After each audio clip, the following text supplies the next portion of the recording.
Espresso Talks by Sphere Energy. Welcome to another great episode of Espresso Talks.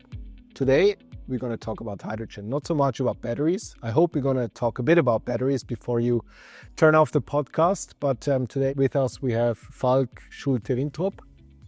Falk is a director of Business and OEM Strategy at H2 Mobility.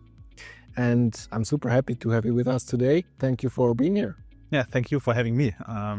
It's a pleasure to be here, especially in those times where dialogue is very important, even if it seems to be a competing technology. But I guess it's all about the synergies, and this is something that we can... For sure, and I'm sure we get there, the complementaries between battery-powered and hydrogen-powered technologies and energy. But why don't we start at the beginning, Falk? So tell us a bit about your background, where you're coming from, how you ended up in the hydrogen field, and also a bit about your company, H2 Mobility. Yes, of course. Well, I've been within the hydrogen sector already for over 9 years. It was actually my first job. So I started as a business analyst in developing the business plan for the company together with our main shareholders, which are Shell, Total, OMV, Hy24 and some others. Back then we decided on what is our rollout strategy for the station and how to become profitable with these business applications. And so in that it became apparent that we need to do some business development because vehicles and vehicle rollout didn't match at that time. Yeah. So we already started working on demand concepts for all the new stations, and therefore we shifted also focus over the last 5 years already, not focusing on passenger cars anymore, but also for trucks, which and buses, which enable a hydrogen refueling station relatively easy, because on the one side you need around 150 to 200 passenger cars to justify a refueling station. When it comes to the business case, and you only need maybe 20 trucks to do so, and this is way easier from a sales perspective than it is for passenger cars. Interesting, 5x passenger cars. Interesting, Falk. So tell us, you switched careers, right? You moved from a fairly comfortable career path, at least, right, to hydrogen with a unsecure future, right? This technology is great, but with an unsecure future ahead of the curve. And maybe you knew something, or you know something now that the rest of us don't. Well, hydrogen is still an area where you can see your impact you are doing. It's still a relatively small business, and therefore everything that you do can be visible ideally in the future. And this is something very beautiful. And it's a technology that truly creativity is needed and still lacking, because you need to find creative solutions to build a business case not only for us, for example, as a refueling station operator, but especially for our end customers. And I would argue that this kind of business forms your character quite well, because it takes endurance and patience, because it's still a very political topic, and this is something that we are working on every day. A good point. I mean, in the political discussions, but also in the business and industrial related discussions, at least from my perspective, battery as the source of energy kind of prevails, right? Or is predominant in these discussions. Maybe I'm biased, but at least that's what I observe. What are some of the leading, but also lagging factors that really make you confident that you will succeed with hydrogen in building up a sustainable hydrogen infrastructure in Europe? Yeah, that's a good question. Well, first of all, hydrogen is already all around us, not just as a molecule, which corresponds to currently roughly 90% of all the atoms in our universe, which is crazy. But it's already used in the chemical industry. It's already used in the semiconductor industry to do the processes, and it's already used to refine fossil fuels, for example. Yeah, so for every 1,000 liters of diesel, you need 1 kilogram of hydrogen. So everything that we see today, also mobility-wise, is connected also to hydrogen in general. And there in the future, this makes me confident and especially in countries such as Germany, where the renewable energy production is delocated to the energy usage, which is primarily here in Germany in the middle or in the south. With hydrogen, you can connect these dots, because on the one hand, yes, you can build transition lines, but the capacity of a hydrogen pipeline is 8 times the one of a transition lines. So you can transport huge volumes, irrespective of if it comes directly produced in Germany or as an import. And this is something the government realized, and therefore is building up around 10,000 kilometers of pipeline network in Germany. And this enables us, scaling that the mobility sector would never on their own would be able to do. And this gives me planning security, because also the pipeline grid itself is capable of storing large amounts of energy, because the operating pressure in those 1.20 meter large pipelines varies between 30 and 100 bars. So there's a lot of volume where you can store energy. And if we want to shift to a pure renewable electricity in the future, we are dependent on storage solutions. Battery will play surely a huge role in that.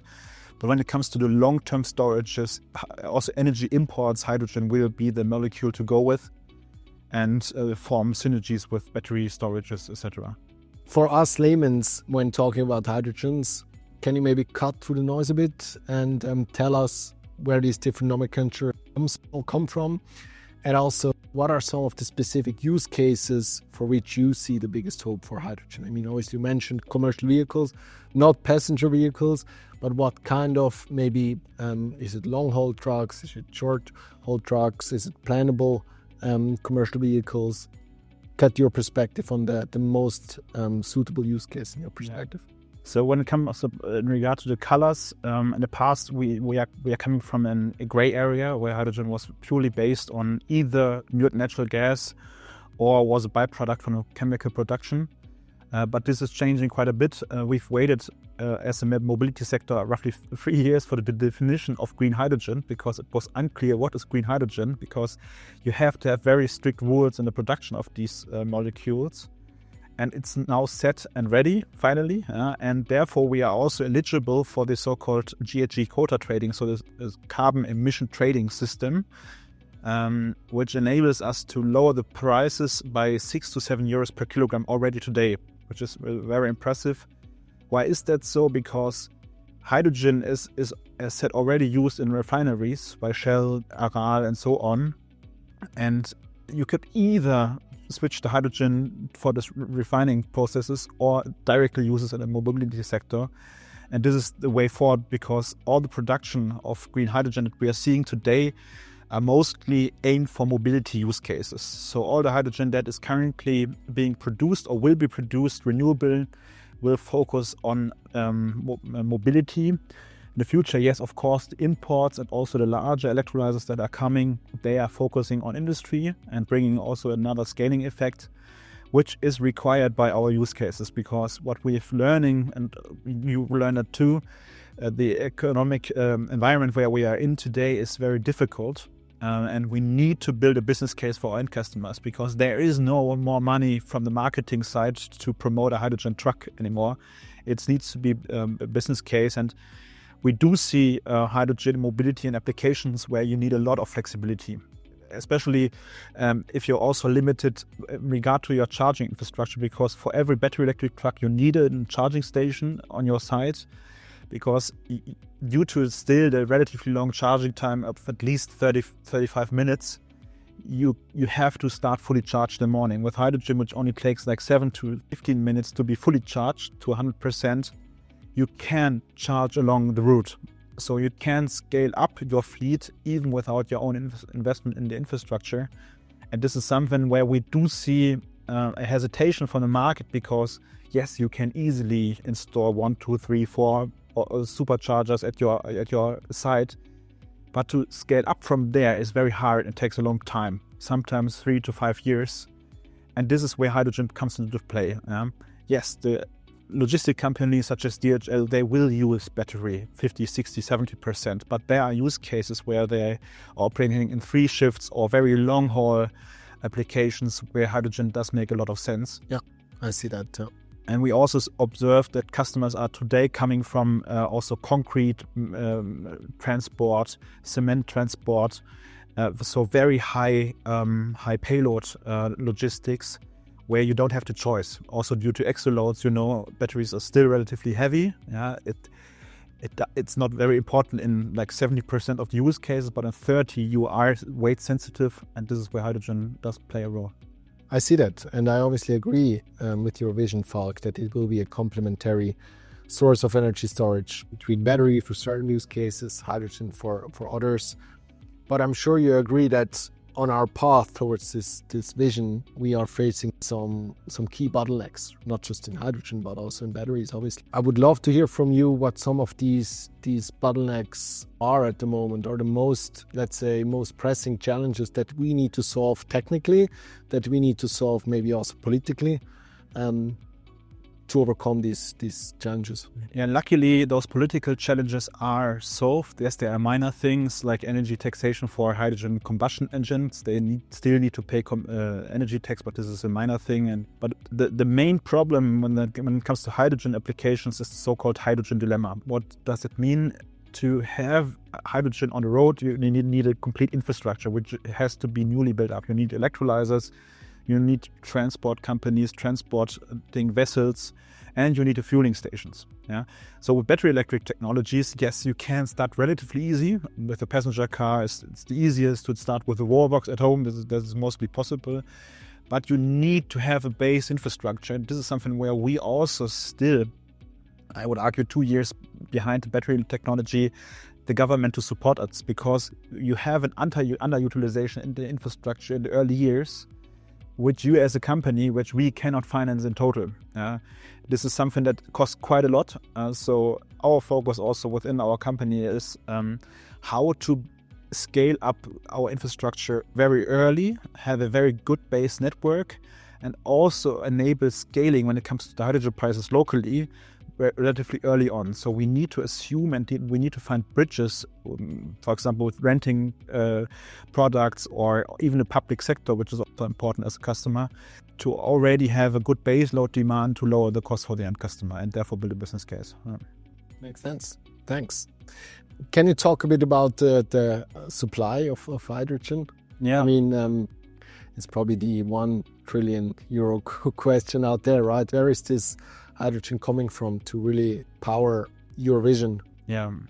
As said, in Germany, we have a good base supply when it comes to grey hydrogen. Yes, it's not green, but yes, it's already better than for example, diesel or natural gas. So the CO2 footprint is better. Can you give us some numbers? Kind of the... Until at the beginning of last year, we had 0% green hydrogen on our network. And due to regulation, we were able to scale up to 60% at the end of last year. So it's just about scaling because and the regulation, because green hydrogen is more expensive than grey hydrogen.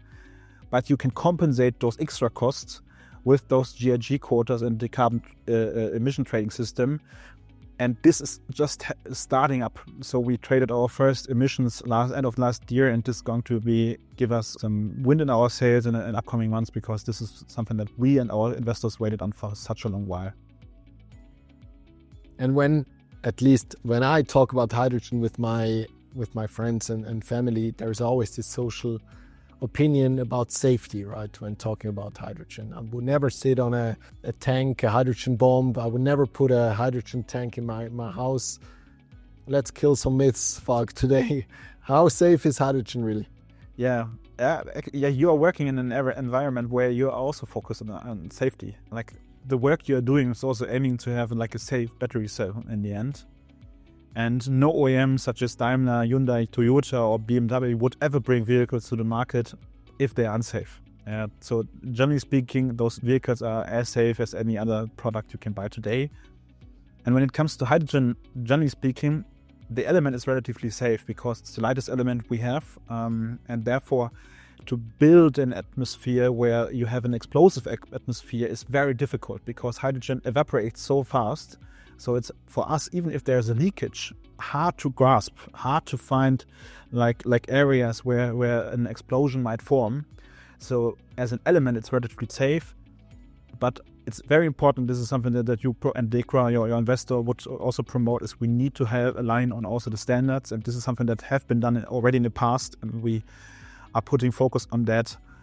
Especially in the future when it comes to used vehicles, repair, maintenance. This is something that we also as a economy should put a focus on that there are no failures to be made. I agree, absolutely. As with every new technology, right, and innovation. Last question for today. Let's take a look into the crystal ball, as always, and make some bold predictions. Where do you think the hydrogen market will be in 5 years, focusing now on Europe? Yeah. Well, right now the focus is to build a business case for our end customers. This is the main topic. So today we already starting to have customers approaching us, and we can deliver on a TCO parity with diesel engines, which is very great, which is great news. But we without subsidies. With vehicle subsidies, as said, they are still very expensive, these cars. But once they are subsidized from the OPEX standpoint, they are already TCO parative to diesels, and this is something that we need to show on a large scale. We need to show this not only, for example, in food logistics, but also maybe parcel logistic in other logistic areas. And if we do so, and this is something that I hope for 2030. Then also the OEMs provide not only their pre-series vehicles, which are currently being rolled out in Germany, but you can, as a customer, buy the truck directly from your dealer and can decide, well, the battery truck is for this use case and the hydrogen truck is for the other. And 2030 should show that there is a sufficient infrastructure available, cheap prices available, and a business case for the end customers not dependent on any governmental funding anymore. And this is something that we are working on very hard, as you also do to bring down costs for the end customers. Sure. In the end, so this is my projection. 2030 will be decisive on the future. If we manage to deliver on the TCO and the cost, then it's going to be there forever, because the pipeline infrastructure that I told you will be built up until 2032. So this should then give us another boost, especially when it comes to the cost. Awesome. Thank you so much. Great insights. Thank you very much for tuning in. Thank you very much, Falk, for being here in our pod today. And see you next month.